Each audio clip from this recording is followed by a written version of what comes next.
Selamat pagi Ibu dan teman-teman. Shalom. Di sini saya akan menjelaskan makalah saya tentang asuhan keperawatan pada gangguan sistem kardiomyovakular, kardiomyopati. Kita masuk ke bab 1, definisi. Kardiomyopati adalah istilah umum gangguan otot jantung. Ia menyebabkan jantung tidak bisa lagi berkontraksi. Secara memandai, ada banyak penyebab kardiomyopati. Penyakit jantung koroner adalah salah satunya. Konsumsi alkohol berlebihan, infeksi virus, dan hipertensi adalah beberapa penyebab lainnya. Sesak napas merupakan gejala yang sering ditemui berkaitan dengan kardiomyopati. Kardiomyopati adalah kelainan fungsi otot jantung dengan penyebab yang tidak diketahui dan bukan diakibatkan oleh penyakit arteri koroner, kelainan jantung bawaan atau kongenital, hipertensi atau penyakit kantung 1-7, kardiomyopati yang secara harfiah berarti penyakit jantung.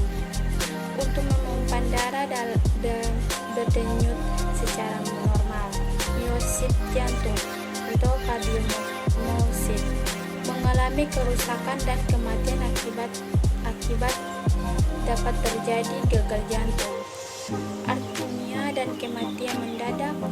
Oleh karena itu, kardiomyopati dianggap sebagai penyebab utama morbiditas dan mortalitas kardiovaskular. 2. Etiologi. Kardiomyopati dilatis merupakan etiologi kardiomyopati dilatis tidak diketahui dengan pasti, tetapi kemungkinan ada hubungannya dengan beberapa hal seperti pemakaian alkohol berlebihan, graviditas, hipertensi sistemik, infeksi virus, kelainan autoimun, bahan kimia dan fisik, individu yang mengonsumsi alkohol dalam jumlah besar lebih dari beberapa tahun dapat mengalami gambaran klinis yang identik dengan kardiomyopati. Alkohol dengan gagal jantung yang dilanjut mempunyai prognosis buruk terhadap bila mereka meneruskan minum alkohol kurang dari 1/4 pasien yang dapat bertahan hidup sampai 3 tahun. Penyebab kardiomyopati dilatis lain adalah kardiomyopati peripartum, dilatis jantung, dan gagal jantung kongenital. Kedua, kardiomyopati restriktif. Etiologi penyakit yang tidak diketahui kardiomyopati sering ditemukan pada amilodasi, hemokromatis, defisit glikogen, fibrosis endomikardial, eosinofilia, fibroblastosis, dan fibromyokard. Dengan penyebab yang berbeda, fibrosis endomikard merupakan penyakit progresif dengan penyebab yang tidak diketahui, yang sering terjadi pada anak-anak dan orang dewasa muda. Ditandai dengan lesi fibrosis endokard pada bagian aliran masuk dari ventrikel. Yang ketiga, patofisiologi. Myopati merupakan penyakit otot. Kardiomyopati merupakan sekelompok penyakit yang mempengaruhi struktur dan fungsi miokardium. Kardiomyopati digolongkan berdasarkan patologi, fisiologi, dan tanda klinisnya. Penyakit ini dikelompokkan menjadi 1. Kardiomyopati dilatis, 2. Kardiomyopati restriktif. 1. Kardiomyopati dilasi atau kongenital adalah bentuk kardiomyopati yang sering terjadi, ditandai dengan adanya dilasis atau pembesaran rongga vertikal bersama dengan penipisan dinding otot, pembesaran atrium kiri, dan stasis darah dan vertikal. 2. Kardiomyopati restriktif jarang terjadi pada kardiomyopati hipertrofis. Massa otot jantung bertambah berat, terutama sepasang. 1. Terjadi peningkatan ukuran septum yang dapat menghambat aliran darah dari atrium ke ventrikel. Kita lanjut ke bab 2, yaitu contoh kasus. Yang pertama, pengkajian pengumpulan data. A. Identitas pasien. Nama saudara A, umur 50 tahun, jenis kelamin laki-laki, agama Kristen, pendidikan S1, pekerjaan PNS, suku bangsa Indonesia, status perkawinan sudah menikah, golongan darah O, alamat Jalan Tungkai Balian, nomor registrasi 0010, tanggal masuk 07 November 2019, tanggal pengkajian 07 November 2019, diagnosa medis gagal jantung atau konsumtif. Identitas penanggung jawab. Nama namanya N, umur 48 tahun, hubungan dengan pasien istri, pekerjaan PNS, alamat Jalan Tungkai Balian, jenis kelamin perempuan. B. Riwayat kesehatan. 1. Keluhan utama, nyeri dada disertai sesak. 2. Riwayat penyakit sekarang. Pasien mengeluh nyeri dada disertai sesak sejak 2 hari yang lalu, terutama saat berbaring ataupun beristirahat. Kemudian, mudah lelah, kaki terasa bengkak dan pusing, pasien mengalami penurunan kesadaran, sehingga keluarga membawa pasien ke IGD RS Gianyar. Pasien sampai ke IGD tanggal 07 November 2019 pukul 11. Pasien ditangani oleh dokter umum. Ketiga, riwayat penyakit dulu. Keluarga pasien mengatakan sebelumnya tidak pernah merasakan keluhan yang sama, tapi pernah dirawat di rumah sakit yang sama dengan keluhan demam. 4. Riwayat penyakit keluarga. Keluarga pasien mengatakan dalam keluarga ada yang menderita penyakit kardiovaskular, yaitu ibu pasien pernah mengalami gagal jantung. 5. Riwayat kesehatan. Adakah penyakit keturunan? Pasien mengatakan ada penyakit keturunan. Pasien mengatakan tidak sedang mengkonsumsi obat-obatan. Pasien mengatakan pernah dirawat di RS karena demam. Pasien mengatakan belum pernah dioperasi atau di anestesi. Pasien mengatakan punya kebiasaan merokok 5 batang per hari. Pasien mengatakan tidak memiliki riwayat alergi terhadap obat. C. Pola kebutuhan dasar biopsikososial kultural spiritual. 1. Udara atau oksigen. Gangguan pernapasan, dyspnea, alat bantu pernapasan tidak ada, sirkulasi udara cukup, letak tempat tinggal dalam kota. Air. 2. Air. A. Sebelum sakit, konsumsi air 3-4 kali per hari atau 3-4 gelas per hari. Kondisi air putih, skala mandi 1 kali 2 per hari. Kemudian saat sakit, minum air frekuensi 3-4 kali per hari, jenis air putih, cara neutral, keluhan tidak ada keluhan. 3. Nutrisi atau makanan. Sebelum sakit, frekuensi 2-3 per hari, jenis nasi putih, sayur, daging, porsi 1 porsi dihabiskan. Diet khusus, tidak ada diet khusus. Makanan yang disukai, makanan yang pedas, tantangan tidak ada, nafsu makan mencair. Saat sakit, frekuensi 2-3 kali per hari, jenis nasi putih, sayur, daging, porsi 1/2 porsi dihabiskan. Diet khusus, tidak ada diet khusus. Makanan yang disukai, tidak ada, tantangan tidak ada, nafsu makan. Kemudian 4. Eliminasi. A, BAB. Sebelum sakit, frekuensi 1-2 kali per hari, konsistensi padat, warna khas feces atau kuning, bau feces, cara mendiri, keluhan tidak ada keluhan, BAB. Saat sakit, frekuensi tidak menentukan, konsisten, kadang cair, kadang padat, warna khas feces atau kuning, bau khas feces, cara dibantu, keluhan, kesulitan BAK. Sebelum sakit, frekuensi 2-3 kali per hari, konsistensi tidak ada endapan, warna jernih, bau amonia, cara mendiri, keluhan tidak ada keluhan. Saat sakit, frekuensi 2-3 kali per hari, konsistensi ada endapan, warna kuning pekat, bau amonia, cara dibantu, keluhan oligurie. 5. Pola aktivitas. aktivitas, kemampuan perawat diri, makan dan minum dibantu orang lain, mandi dibantu orang lain, toilet dibantu orang lain, berpakaian dibantu orang lain, berpindah dibantu orang lain. Kemudian B. Istirahat dan tidur. Sebelum makan, apakah frekuensi waktu Anda beraktivitas lebih baik daripada waktu Anda beristirahat? Ya. Apakah Anda pernah mengalami insomnia? Tidak.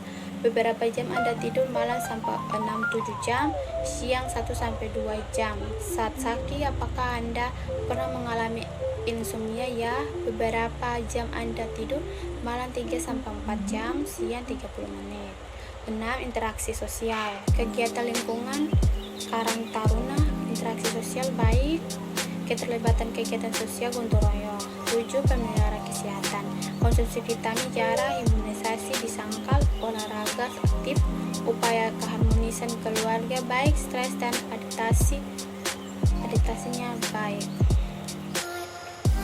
Kita masuk ke pemeriksaan fisik. A. Keadaan umum. Kesadaran delirium, GCS, verbal 4, psikomotor 4, mata 3. Penampilan tampak sakit, tanda-tanda vital, nadi 120 kali per menit, suhu 39 derajat Celcius, PD 110, RR 20 kali per menit, SaO2 97%. B. Pemeriksaan kepala. Inspeksi bentuk kepala, kesimetrisal kurang, hidrogel palsu kurang, luka kurang, darah kurang, terpenasi kurang, palpasi nyeri tekan kurang. Kemudian pemeriksaan wajah.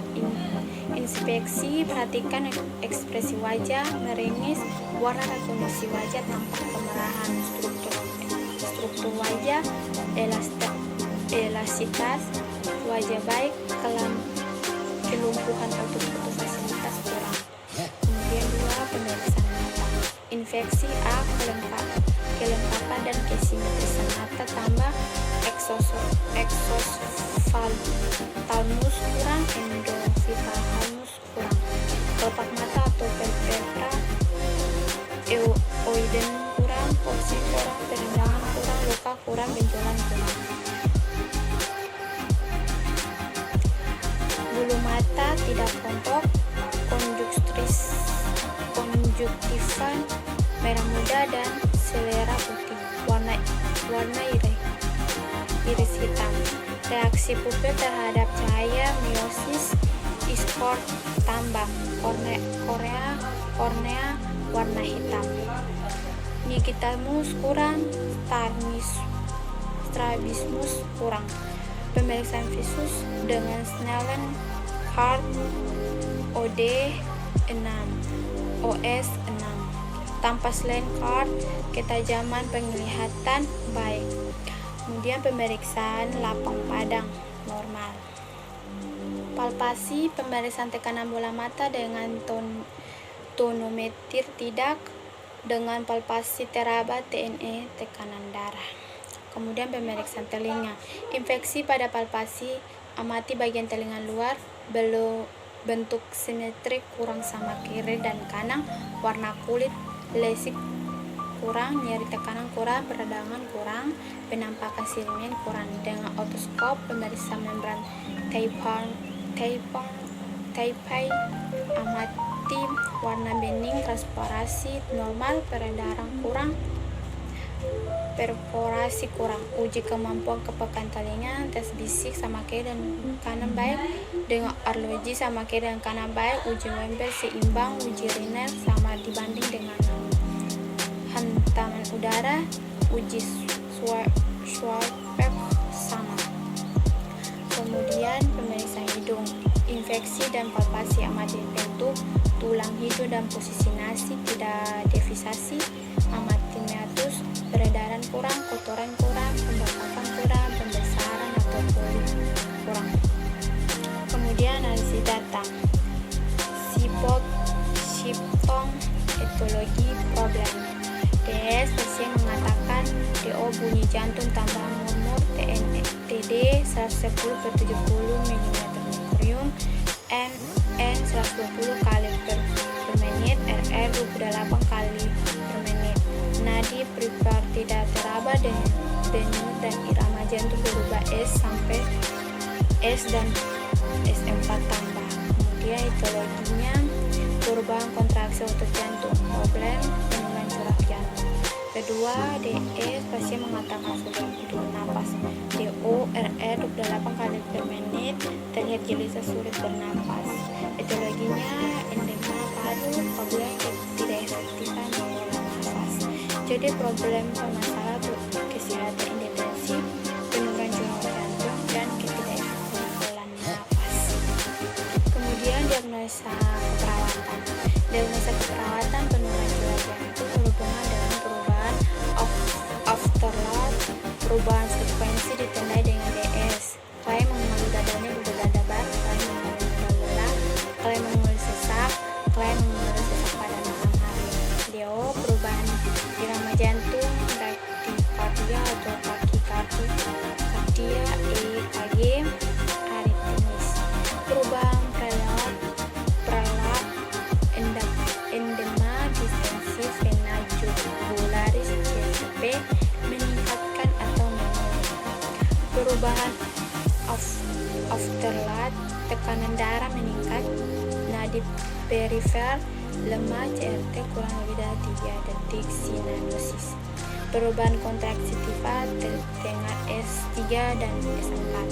Data minor, DS klien mengeluh cemas, DO murmur jantung, berat badan bertambah, PAWP menurun, PVR meningkat atau menurun, SFR meningkat atau menurun, hepatomegalim. Tujuan kriteria hasil klien mengalami peningkatan curah jantung regular, denyut jantung, tekanan darah, pernapasan, keluar urin.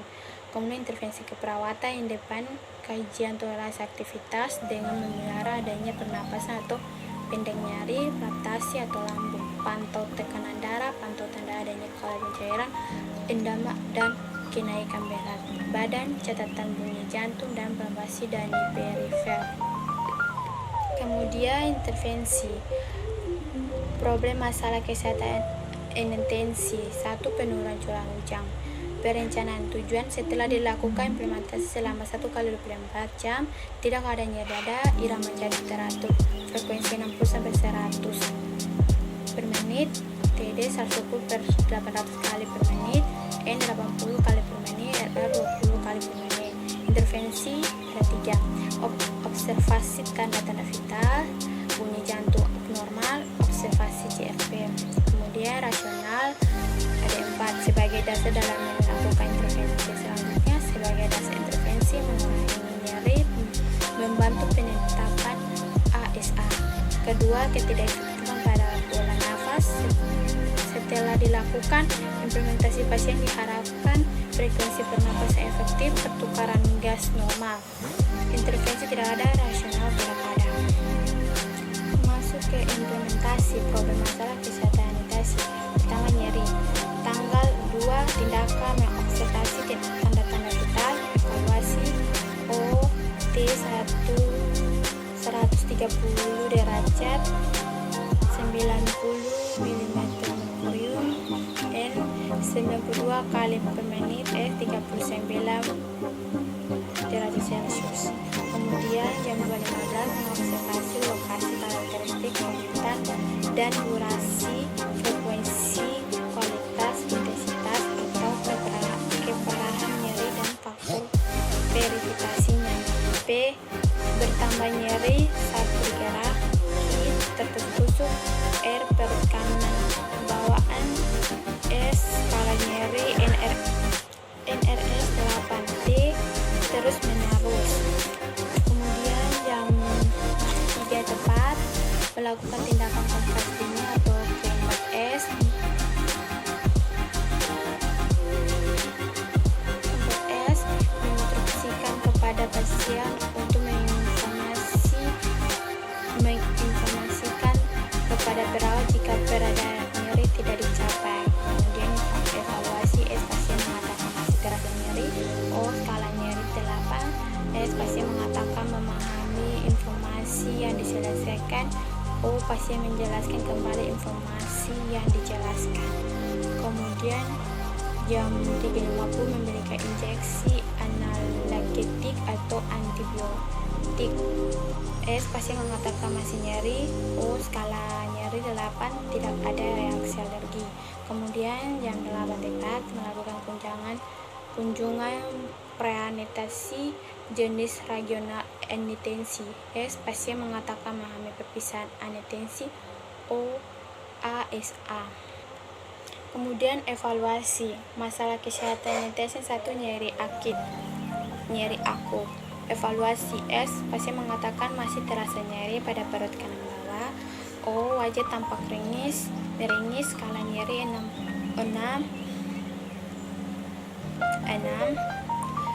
120/80 mHg atau milimeter mikron. N. 86 kali per menit. S. 37,9 derajat Celcius. A. Masalah teratasi sebagian. B. Lanjutkan intervensi. Kemudian dehidrasi ringan. S. Tidak ada. D. Urin tambah warna kuning, tumor kulit elastis, mukosa bibir lembab, suhu tubuh 37 derajat Celcius. Bab ketiga, penutup. Kesimpulan, kardiomiopati jalan dapat pada saat puncak penyakit infeksinya karena ada tertutup oleh manifestasi sistem penyakit infeksi tersebut dan baru jelas pada fase pemulihan. Bentuk kardiomiopati ada juga yang menjadi penyebab aritmia, gangguan konduksi atau paya jantung yang secara struktural dianggap normal. Keluhan klien merupakan rasa lemah, berdebar-debar, sesak napas, dan rasa tidak enak di dada. Kadang-kadang didapatkan rasa nyeri yang menyerupai angina pectoris. Gejala yang sering ditemui adalah takikardia yang tidak sesuai dengan kenaikan suhu. Kadang-kadang didapatkan hipertensi dengan nadi yang kecil